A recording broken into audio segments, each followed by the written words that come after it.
to another episode of Little Bits of Stuff. In this episode, we'll be discussing women-related issues. I'm your host as usual, Dr. Nick. With me here today is Didi. Didi, how are you? I'm fine, thank you. How are you doing today? How was your day? Yeah, it was good. How was yours? My day was fine. And Didi is going to be asking me questions that she has on her phone, I think. And we're going to be discussing issues related to the well woman. And she's going to take over the interview from here on. And so, Didi, shoot away. Okay, hi Nick. Thank you for having me on the show today. Always my pleasure. Okay, so the first question I have is, as a woman, we're asked to, have different tests and checkups here and there. So I'd just like to know the different tests that I need to have as a woman, and how often should I get this test? Okay, so if I may, and if I understand your question correctly, I think you're talking about annual women's checks. We're talking about pelvic examinations. You're talking about things that's related to the vagina. I think you don't want to say it, but but you do want to say it anyway. So there's no consensus right now as regards tests that a woman should do regularly.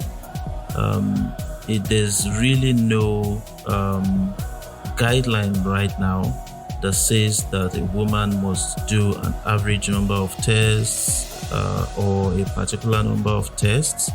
However, there's some guideline that says that when you get to the reproductive age, you should actually have at least one annual check, the well woman check, per year. Just one annual check per year. And we're talking about pelvic examinations.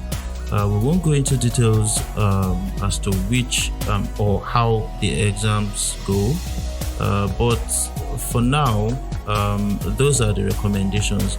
Another recommendation is that you should, when you visit your gynecologist, that's the doctor you go to have these examinations or these annual checks, you should also try to talk to your gynecologist.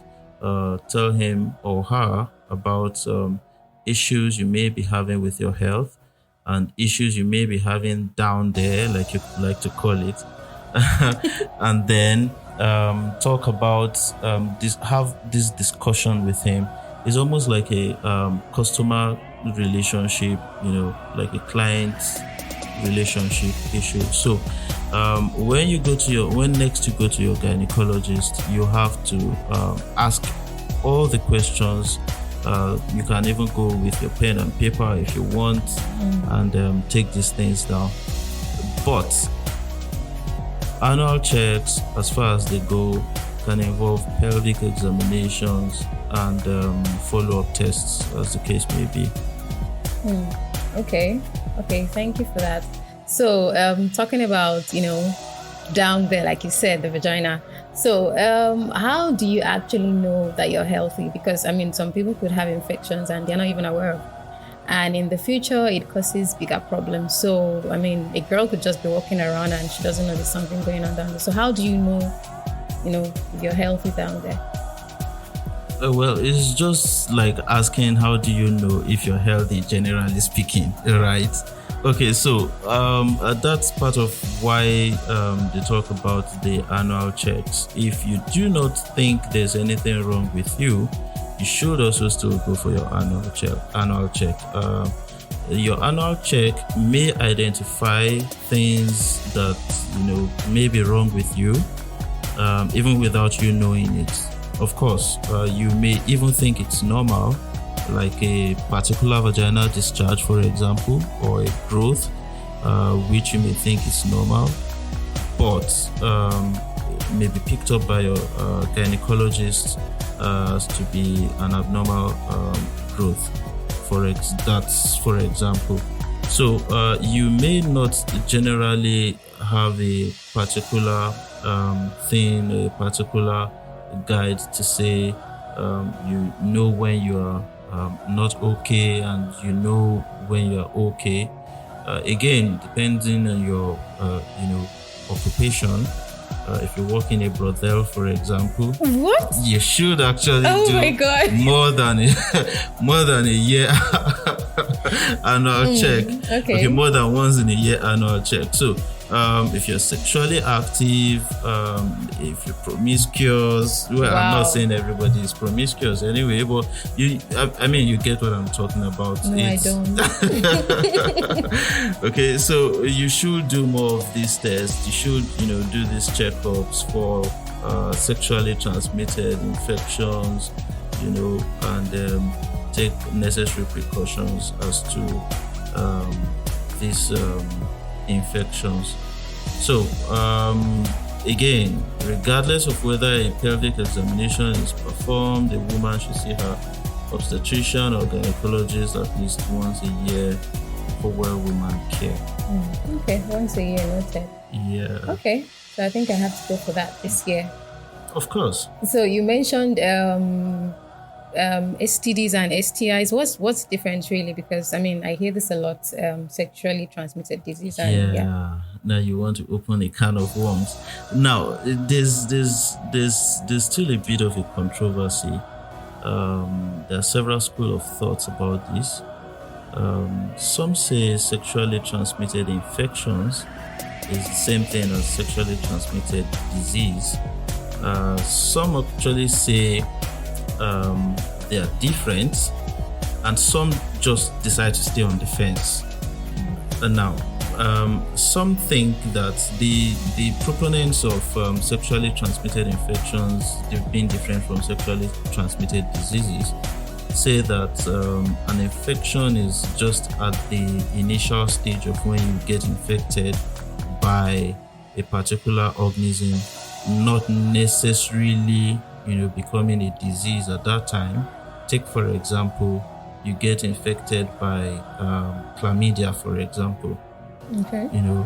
They think that is a sexually transmitted infection, but when you now have a pelvic inflammatory disease from having chlamydia and some other sexually transmitted infections, then they feel it's a disease. So they feel that when you develop symptoms and then you have a constellation of symptoms, then you have a disease. Others say there's a stigma that is associated with calling it a sexually transmitted disease, and that a sexually transmitted infection is a better way of putting it. There are so many schools of thoughts about this, but what the essential thing to stick to here is that whether you call it sexually transmitted infections or sexually transmitted diseases, it all boils down to the fact that there are some things that are not worth having, whether it's an infection or it's a disease. You should take all necessary precautions to make sure you don't have either one of them. But as regards which one is correct, there's still a very, very, very tough ongoing debate about that. Okay, that makes sense. So talking about sexually transmitted infections, there are some women I know, okay, some people complain about having painful sex, okay? They have painful intercourse. So is that a result of an infection, or that's just who they are? Or is there an explanation to that? Yeah, of course.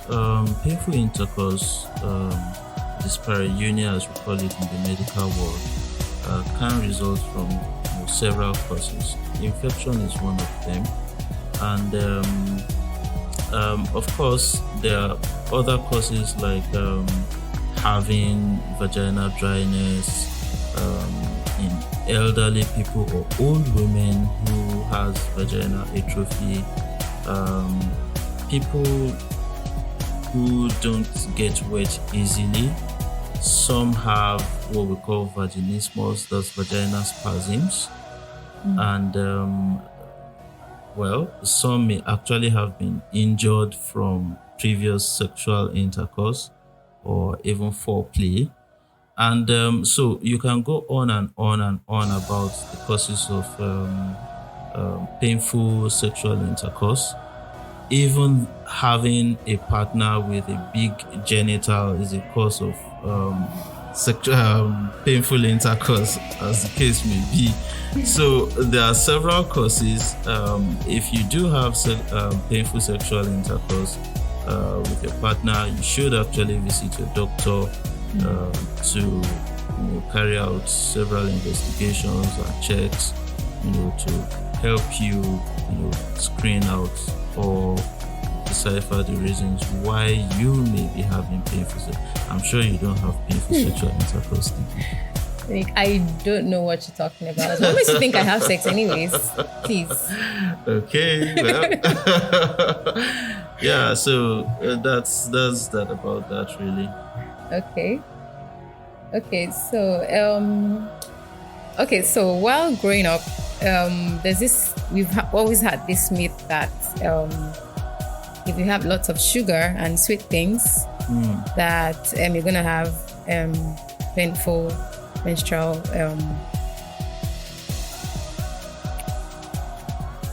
cramps. Yeah, that's the word. Okay. So are you sure it's not all in your head? Well, I don't know. You tell me. I mean, we grew up. I'm telling you that 98% of women. Any research that says that sugar causes more severe menstrual cramps? Well, I mean, I don't know. That's what we grew up to see, and I know that 98% of women out there think that sugar and sweet drinks, taking those things close to their period gives them serious cramps. I mean, I've had cramps growing up, so I don't know. So you've also believed that? Well, I do. I mean, you should have actually just started with that. Like, okay, so you believe that you also believe that sugar causes. Well, I'm sure I'm not alone in this. I know girls out there believe the same thing. So please, prove us wrong. Okay, why do we have painful periods? Because some people do not have these things, and I do. And it's not fair. I mean, why do I have to go through so much pain every month? And some still don't even take sugar. Some don't. Some people take bitter things. Yeah, just to evade that and all that. Right. And they still have it. Painful, very painful menstrual cramps. So is there a reason we need to have cramps? I mean, can't we just see the blood flow and of course we don't have to feel the pains and yeah, at least for being a woman and being so complex, you should feel some pain. Really? Thank you. That's so helpful. Well, anyway, I don't think we could exhaust that in this particular episode. I urge you to join and tune in to the next episode where we'll be talking about the myth about sugar and menstrual cramps. I don't know if So you're saying it's a myth, it's not even true. Is that what you're saying? Well, I'm not saying it's a myth, but I'm just saying that it's possible it's a myth, but we'll get to debunk that in the next episode. So for now, it's a wrap. And thanks to Gigi for having me here, because I'm actually the one that had you here. Thank you. I've enjoyed being on the show. Thank you so much. Yeah. So we'd love to have you some other time, and thank you very much for your time. Yeah. I really appreciate this. And for now, this is the end of this episode of Little Bits of Stuff with Dr. Bye. Bye.